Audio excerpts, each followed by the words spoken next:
Selamat pagi. Assalamualaikum warahmatullahi wabarakatuh. Bagaimana kabar kalian semua? Semoga kita semua selalu dalam lindungan Allah Subhanahu wa taala. Amin ya robbal alamin.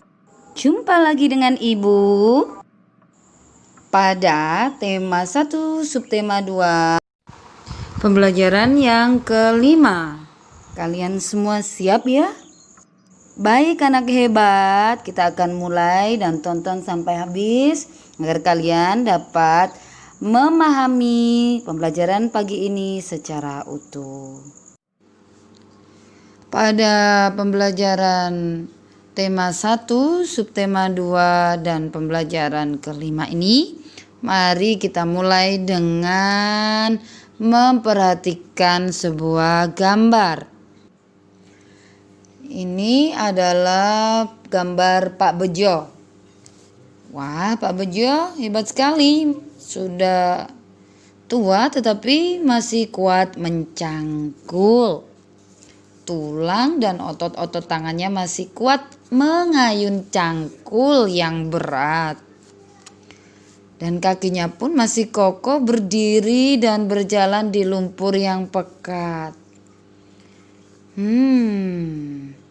Pak Bejo sudah terbiasa melakukan hal tersebut sejak remaja. Dia pun melakukannya sebatas dengan kekuatan dan kemampuannya. Dia tidak pernah memaksakan untuk melakukan kegiatan yang di luar batas kemampuannya. Karena jika kita paksa, bisa-bisa tangan atau kaki kita bisa cedera. Ayo, siapa yang ingat? Alat gerak aktif manusia itu apa ya? Ya, benar sekali. Jawabannya adalah otot. Sini, ayo kita lihat fungsi dari otot. Menjalankan dan melaksanakan kerja. Contohnya berjalan, mengangkat, memegang sesuatu, benda. Kemudian otot juga menggerakkan jantung. Otot fungsinya juga mengalirkan darah yang terdiri atas zat-zat, yaitu seperti nutrisi, oksigen, dan lain-lain. Itu adalah fungsi dari otot. Nah, sekarang macam-macam otot manusia. Ada otot polos, otot lurik, dan otot jantung. Ini gambarnya ya. Yuk kita pelajari satu-satu yuk.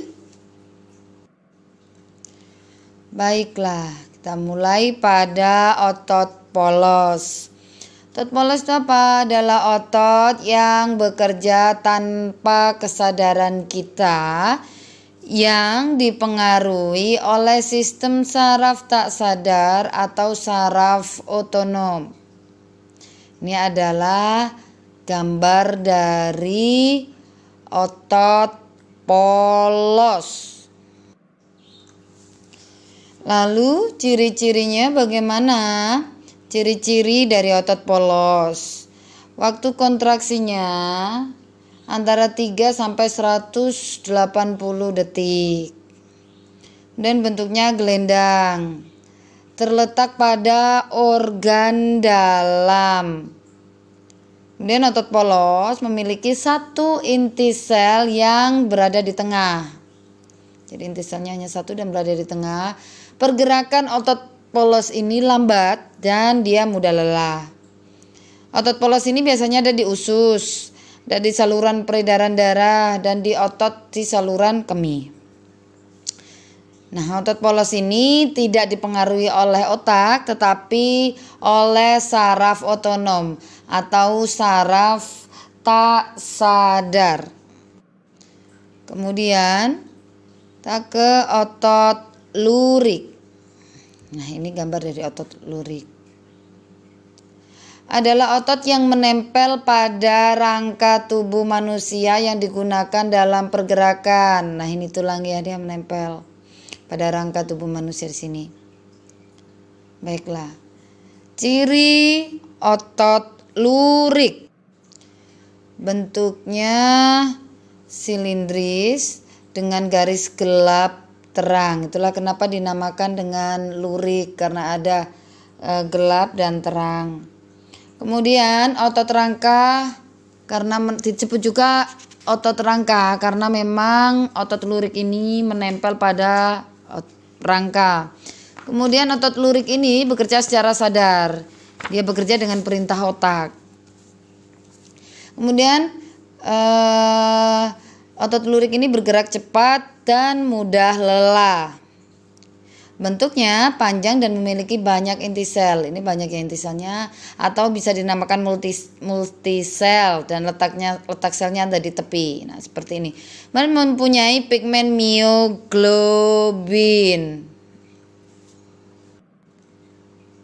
Kemudian kita ke otot jantung. Adalah otot yang bekerja secara terus-menerus tanpa istirahat atau berhenti. Kemudian ciri dari otot jantung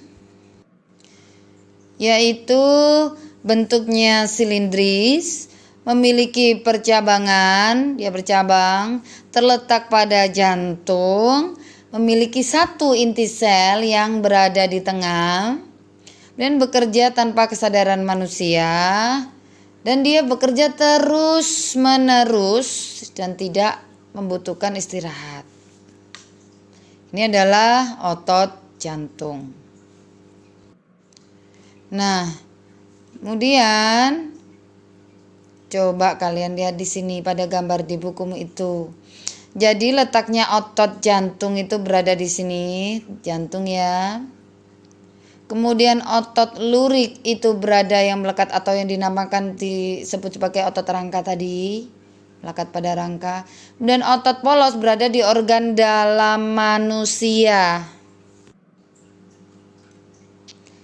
Kemudian sekarang coba kalian membaca teks bacaan yang berjudul Otot Manusia pada buku tematikmu halaman 108.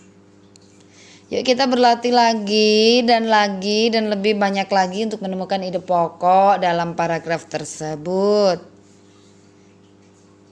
Semangat mengerjakan. Baik, kalian sudah mengerjakan dan sudah membaca buku bukan?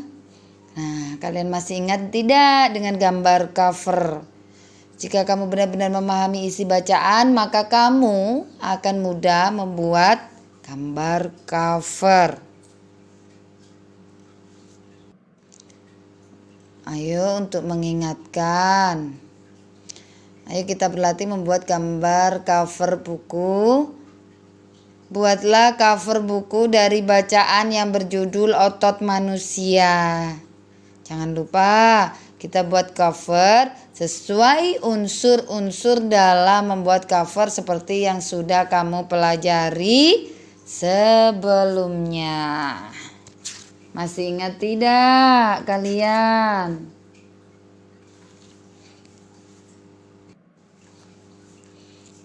Baiklah, agar kalian untuk mengingatkan dan mempermudah, ada beberapa desain dalam membuat cover.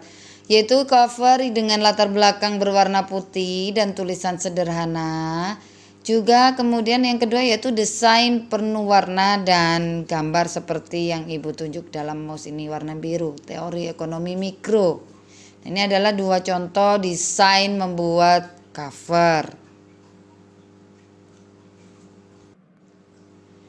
Lalu sekarang kalian coba untuk membuat cover itu ya anak-anakku semuanya, agar kalian semakin jago.